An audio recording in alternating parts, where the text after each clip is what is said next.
Hello everyone, welcome to my channel students. आज हम लोग देखने वाले हैं इलेक्ट्रिक चार्ज एंड फील्ड के अंदर एक इंपॉर्टेंट टॉपिक, वो है electric field lines and their properties. मतलब इलेक्ट्रिक फील्ड लाइंस क्या होती है, उसकी प्रॉपर्टी को भी समझेंगे, साथ साथ में देखेंगे कि यूनिफॉर्म और नॉन यूनिफॉर्म इलेक्ट्रिकल फील्ड क्या होते हैं। रही बात नोट्स की, तो नोट्स आपको मैंने ऑलरेडी डिलीवर कर दिए, लिंक डिस्क्रिप्शन में दी हुई, जाकर डाउनलोड कर सकते हैं, देख सकते हैं। चैनल को अब तक सब्सक्राइब नहीं किया तो फटाफट सब्सक्राइब कर लें, क्योंकि कंटिन्यूस आपको जो है वीडियो मिलने वाले हैं और सारे आपको टॉपिक्स मिल जाएंगे। देखते हैं हमारा आज का लेक्चर शेड्यूल क्या है। आज का हमारा लेक्चर है लेक्चर 11, जिसमें हम पढ़ने वाले हैं electrical field lines and their properties और uniform and non uniform electrical field. Previous videos नहीं देखा तो उन्हें जरूर देख लीजिए, क्योंकि इसको समझ लेने से अगले वीडियो अच्छे से समझ में आ जाएंगे आपको। सो बिना देरी के शुरू करते हैं इलेक्ट्रिक फील्ड लाइन्स। देखिए स्टूडेंट्स, क्या होता है कि जब हम किसी चार्ज को रखते हैं तो चार्ज को रखने से उसके आसपास एक इलेक्ट्रिक फील्ड बन जाता है। ये तो हमने पढ़ लिया है। उस चार्ज के आसपास जो इलेक्ट्रिकल फील्ड बना है, उसमें हम टेस्ट चार्ज को रख दें या यूनिट चार्ज को रख दें तो उस पर एक फोर्स अप्लाई होने लगता है। उस फोर्स के थ्रू वो क्या करता है, फ्री पाथ पर मूव करने लगता है। वो फ्री पाथ पर जब मूव करता है ना, जो फ्री पाथ बनता है उसे ही हम क्या कहते हैं, इलेक्ट्रिक फील्ड लाइन्स कहते हैं।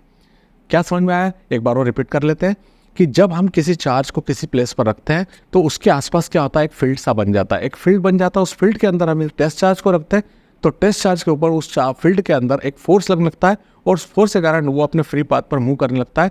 इस मूवमेंट को ही हम क्या कहते हैं, जो पाथ बन रहा है उसे हम क्या कहते हैं, इलेक्ट्रिक फील्ड लाइन्स कहते हैं। अब देखिए यही बात यहाँ पर है। When positive test charge placed in electrical field, it experiences force on it and move straight और कर्व पाथ। और ये क्या होता है, चलने लगता है फ्री पाथ पे। तो वो फ्री पाथ क्या होता है, या तो कर्व पाथ होता है या स्ट्रेट पाथ होता है। तो या तो स्ट्रेट पाथ पे चलेगा या फिर कर्व पाथ पे चलेगा। तो उसके द्वारा इन दी थ्री डायमेंशनल, उसमें कहीं भी चल सकता है। ऐसा नहीं कि आप पर्टिकुलर एक डायरेक्शन में, वो थ्री डायमेंशन में चल सकता है। The path made by it is electric field is called electrical field lines. उसके द्वारा इस इलेक्ट्रिकल फील्ड में बनाया हुआ पाथ ही क्या कहलाता है, इलेक्ट्रिक फील्ड लाइन्स कहलाता है। देखिए अब यहाँ देख रहे हैं हम कि पॉजिटिव चार्ज रखा हुआ है, उससे फील्ड लाइन्स स्ट्रेट मूव कर रही है, देख रहे हैं, क्योंकि हमने कहा था स्ट्रेट और कर्व। और उससे बाहर की ओर जा रही है, पॉजिटिव चार्ज से हमेशा बाहर की ओर जाती है और निगेटिव चार्ज पर ये कलेक्ट होती है। देखिए अंदर की ओर आती है, दिख रही है, लेकिन इस पाथ स्ट्रेट ही है स्टूडेंट्स। लेकिन हम दोनों चार्ज पास पास रखते हैं, प्लस और माइनस। तो ये प्लस से स्टार्ट होकर एक कर्व बनाती है और माइनस पर एंड होती है। तो यहाँ देखिए, तो यहाँ कर्व पाथ बन रहा है। तो यहाँ पर जो हम ये भी कह सकते हैं कि ऐसी फोर्स लाइन्स जो पॉजिटिव चार्ज से स्टार्ट होकर नेगेटिव चार्ज पर एंड्स होती हैं, उन्हें भी हम क्या कहते हैं, इलेक्ट्रिक फील्ड लाइन्स कहते हैं। और आप देख रहे हैं कि ये दोनों चार्ज के बीच में इनकी नंबर जो है रेयरर्स है, लेकिन चार्ज जहाँ पे वहाँ पे इनकी संख्या ज़्यादा है, वहाँ डेंसर है। तो ये थोड़ा सा ध्यान देना है हमको। आई थिंक डेफिनेशन तो बहुत क्लियर हो गई। अब इसकी प्रॉपर्टीज़ देखते हैं, properties of electric line of force. अब देखिए electric line of force starts from positive charge and ends at negative charge. देखिए पॉजिटिव चार्ज से स्टार्ट हो रही है और नेगेटिव चार्ज पर क्या हो रही है, एंड्स हो रही है।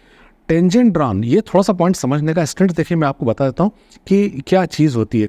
देखिए असल में ये फोर्स लाइंस इस पाथ पे हमने, देखिए यहाँ पे एक टेंजेंट ड्रॉ की, ये टेंजेंट ड्रॉ की, किस पॉइंट से, इस पॉइंट से टेंजेंट ड्रॉ की। मान लो पॉइंट को मैं ए नाम दे रहा हूँ, तो उस टेंजेंट जो ड्रॉ की है, टेंजेंट क्या है, जो उससे टच करके आ रही है। Tangent drawn at any point, देखिए tangent drawn at any point on electric line of force shows the direction of intensity at that point. वो क्या करेगा, वो यहाँ पर आपको इस पॉइंट से उसकी डायरेक्शन बता रहा है कि किस पॉइंट पे इसकी इंटेंसिटी किस डायरेक्शन में है। तो इस पॉइंट से इसकी डायरेक्शन ये होगी, यदि यहाँ से होगा तो वो इस डायरेक्शन में हो जाएगी। इस प्रकार से इंटेंसिटी की डायरेक्शन हमें पता लग जाती है। तीसरा पॉइंट हमारा क्या है, if electric lines of force starts from single charge and set infinity. यदि वो सिंगल चार्ज से स्टार्ट हो रही है तो वो एंड कहाँ हो रही है, इनफाइनाइट पे हो रही है। देखिए यहाँ पे तो असल में यहाँ पे ऐसा नहीं कह सकते, क्योंकि वो प्लस से स्टार्ट हो रही है और निगेटिव पर एंड्स हो रही है। लेकिन जब सिंगल चार्ज से स्टार्ट होती है तो हमें कहाँ चली जाती है, इनफाइनाइट पे चली जाती है। These field lines exert pressure on each other, ये फोर्स लाइन्स होती हैं, वो एक दूसरे पे प्रेशर अप्लाई करती है। And electric lines of force do not passes through the conductor, वो कंडक्टर के अंदर से कभी पास नहीं होती है, वो उसकी सरफेस पे से होती है। Electric line of force never intersect each other. देखिए दो इलेक्ट्रिक लाइन ऑफ फोर्स एक दूसरे को इंटरसेक्ट नहीं कर सकती। क्यों नहीं कर सकती, उसका रीजन उन्होंने दिया, लेकिन मैं आपको डायग्राम के थ्रू समझा देता हूँ कि ये दो फोर्स लाइन से यदि हमने मान लिया कि वो इंटरसेक्ट कर रही है, तो इंटरसेक्ट कर रही है तो एक इंटरसेक्टिंग पॉइंट जनरेट होगा। इंटरसेक्टिंग पॉइंट से वेरियस डायरेक्शन में हम इंटेंसिटी देख सकते हैं, फोर्स देख सकते हैं। तो इसका मतलब ये कि यदि लाइन एक दूसरे को इंटरसेक्ट करती है तो उसके उस इंटरसेक्टिंग पॉइंट से कई डायरेक्शन में फोर्स लग सकता है, जो पॉसिबल नहीं है। फोर्स तो किसी एक डायरेक्शन में पर्टिकुलर लगेगा, इसलिए ये कहा जाता है कि इलेक्ट्रिक लाइन ऑफ फोर्स एक दूसरे को इंटरसेक्ट नहीं करती। देखिए यहाँ पे वही कहा है, if many electric line of force intersect each other at the point many tangents can be drawn, it means there may be many direction of electric field intensity at the point which is impossible. देखिए मैंने आपको जो बना के बताया वो कई direction दिखा रहा है, जो पूरी तरह से क्या है, इम्पॉसिबल है। सेवंथ है, in strong electric field the line of force are denser and the closer and each other and the weaker field they are rarer. तो स्ट्रॉन्ग इलेक्ट्रिकल फील्ड है तो वहाँ पर उनके नंबर डेंसर्स होंगे और वो एक दूसरे से पूरी तरह से क्लोज भी होंगे, और जो रेयरर है वहाँ पे उनके नंबर्स कम होंगे और एक दूसरे से दूर दूर होगी और रेयरर भी होगी। एट्थ है, in a uniform electrical field the electric lines of force are parallel to each other. लेकिन यूनिफॉर्म इलेक्ट्रिकल फील्ड है वो हम पढ़ेंगे भी आगे कि यूनिफॉर्म इलेक्ट्रिकल फील्ड वो होता है जिसमें फोर्स लाइन्स जो होती है वो पूरी तरह से एक दूसरे के साथ पैरेलल होती है। तो ये हमारा पॉइंट हमारे प्रॉपर्टीज़ में आ जाते हैं। तो ये क्वेश्चन कोई ऐसा पूछा जाने वाला क्वेश्चन ऐसा बहुत इंपॉर्टेंट तो नहीं है, लेकिन देखिए हमें याद तो रखना चाहिए क्योंकि कोई सा भी क्वेश्चन टीचर का चॉइस बन सकता है और वो हमें पूछा जा सकता है। अब देखते हैं uniform electrical field and non uniform electrical field क्या है। तो यूनिफॉर्म इलेक्ट्रिकल फील्ड अभी हम पढ़ के आ रहे हैं कि ऐसा इलेक्ट्रिकल फील्ड जिसमें फोर्स लाइंस आपस में पैरेलल होती है। इलेक्ट्रिक लाइन ऑफ फोर्स जहाँ पैरेलल हो आपस में एक दूसरे के, वो जो इलेक्ट्रिकल फील्ड होता है वो यूनिफॉर्म इलेक्ट्रिकल फील्ड होता है। देखिए डायग्राम में भी दिख रहा है एक दूसरे के पैरेलल है। The electrical field in which direction and intensity of electrical field lines remain same and called uniform electrical field.